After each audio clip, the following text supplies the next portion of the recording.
you. New Hampshire Community Planning Grant Program. This is the contract.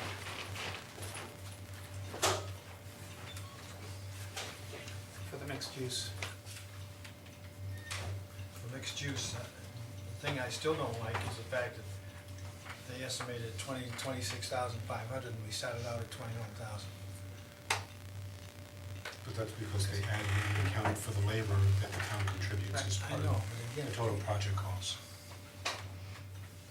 In terms of the grant number hasn't changed. We had to provide the $1,000, which was what, 1/4 of the total contribution or something like that. Right. The town's cash contribution was 1,000, and we were gonna get $21,000 grant as a result of that to help us write a mixed-use ordinance.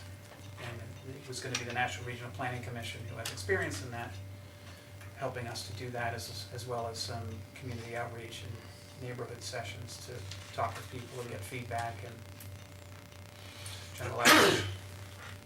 Ronnie, you want us to have any comments? I think Brian's the chair of the committee, so. Ryan? I don't really have any comments at this point, unless there are particular questions from the selectmen about it. The one thing that had come up last week, Brian, sorry to interrupt, Yep. was that there was in the contract, it requires that we keep track of volunteer hours. I've Yes. been in touch with Brian, and Brian said that he would take the lead in keeping track of that bookkeeping, so, thank you. Yep, you did mention that, talk about the total cost being up 25,000, where, yes, the town contributes 1,000 to it, and then there's like several thousand of in-kind donations, which they specifically include volunteer hours for. And they have a provision there that says, for each person, volunteer hours, it's considered to be like $24 an hour or something like that as being equivalent time. So when mixed use committee is meeting for our regular meetings or holding public meetings, we count all of that time that contributes to the total value of the grant. Is that Davis-Bacon rate? I don't think so, but it goes to the issue that some of that 26,000 is soft dollars. But I actually, when I saw that, whoever came up with that whole idea is pretty ingenious. If you took all of the public spend in dollars, mainly from taxes, and showed what projects they went through, and you captured the soft cost in terms of community involvement, I think that'd be pretty telling. Anybody want to make I'm sorry. I just have a question. Does that mean that the volunteers who work on the grant are going to get paid that $24 an hour? No, They're contributing that money They will not be paid. because they are in kind. Yes, so it's accounting for project costs, however, check with your accountant. Ronnie? And that I might be believe tax deductible. there's additional funds as part of that 26,000 coming from NRPC. No, but So it's not only the volunteers contributing the hourly, I believe there's a grant from NRPC also. That's why it adds that extra money. Anybody want to make a motion? I move that we Authorize class to authorize Clarence to sign the New Hampshire Community Planning Grant Program Grant Agreement dated as of this date. When we sign it, so we gotta know to put the right date in. We don't sign it, but they will. He signs it. Yeah, but we gotta put the right date in. They Yeah? said we don't. Once they Oh, once they sign it, they date it? They date it, exactly. Okay. Yep.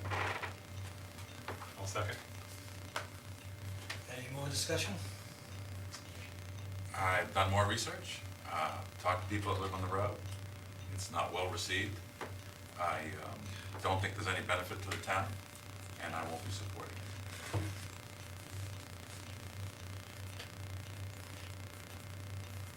If there are no more comments, all those in favor of the motion, please raise your right hand.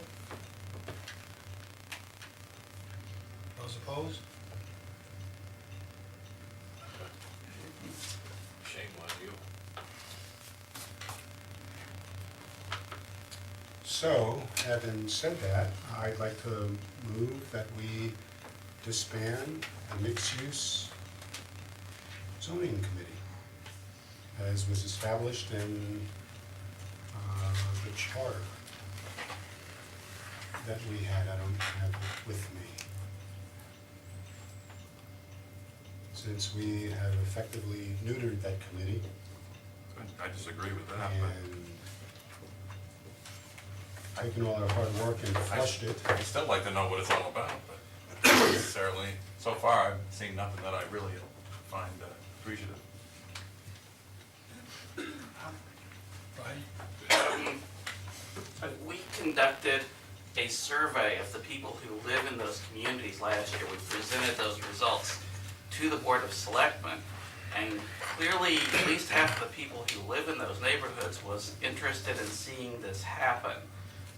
So, you know, I'm not sure who you're talking to, Jack, but we did an informal survey. It's, you know, it was a survey that was approved by people who are both in favor of it, people who are opposed to it. Is very neutrally worded. You have the results of that. I am, needless to say, extremely disappointed in the selectmen for considering that we've put so much work into this to not even present the people of the town with a proposal that we can, you know, at least have a discussion about. I think you have a perfect right to make a proposal, except I don't wanna spend the $20,000. I'd like to take the $20,000 and send it to Washington to help reduce the federal deficit. And that stands no chance of happening, Clarence. I understand Nice that. sentiment, but absolutely impractical and It's just gonna go to some other town, is Well- basically it. John? I did some of my own research. I originally supported some initiatives. I appreciate any work or research anyone does in the town.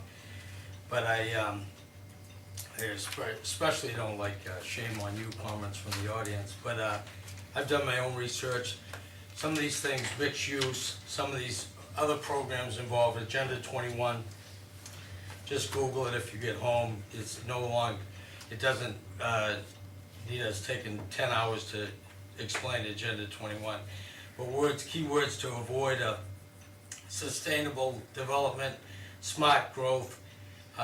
These terms can lead to big problems, and they're all sponsored by the United Nations, the UN. It's global ideas to local action plans, and before you dismiss it as conspiracy theory or anything else, you might as well do your homework.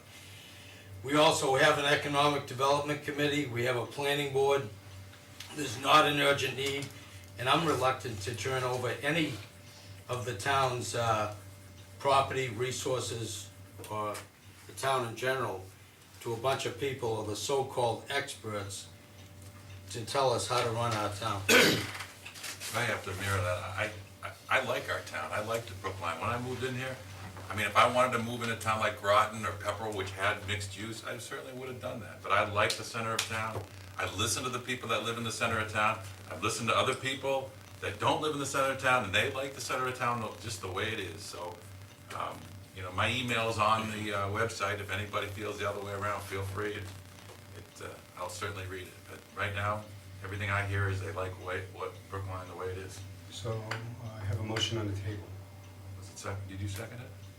I'll second it. Further discussion, Betty? Yes. I think we have a tradition in this town of having voluntary committees to study issues like this particular issue and not go for grants to fund them. And I think that it would be too bad for the work that went into this not to have the chance to be presented to the town for a vote in March. And that's the final answer, it has to come at a meeting, whether the votes count. And so it seems to me that it would be smart to let this committee continue to do what they have been doing if they so would choose. If they can't do it without funds, why, okay, they will fade away. But to say that that work that has been done has just been brushed away because nobody has bothered to get a vote on the thing to see whether the survey people prevail, or the people that Jack talks to prevail, or some other group. I actually have a lot of doubts about the mixed-use thing myself.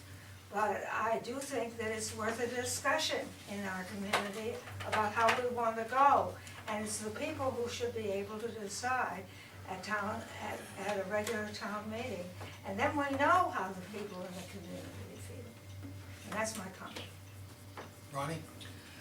I have to ask whether the selectmen are really taking into consideration the consequences of their actions if they refuse this grant. If we didn't want the grant, we shouldn't have applied for it. But we applied for a very competitive grant and we received it.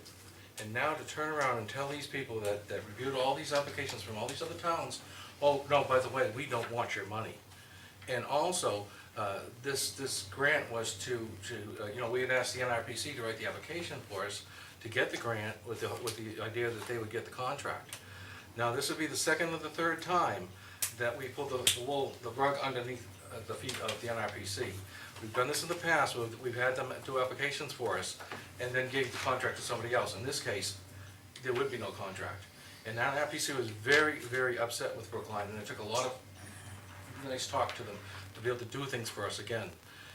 And if you refuse this grant, I mean, Tad's out there, how many hours has he spent getting grants for the sidewalks? If the word gets out that Brookline refused a grant that they were given, what are the consequences? I wouldn't want to be the next person from Brookline or have Tad or anybody else apply for a grant.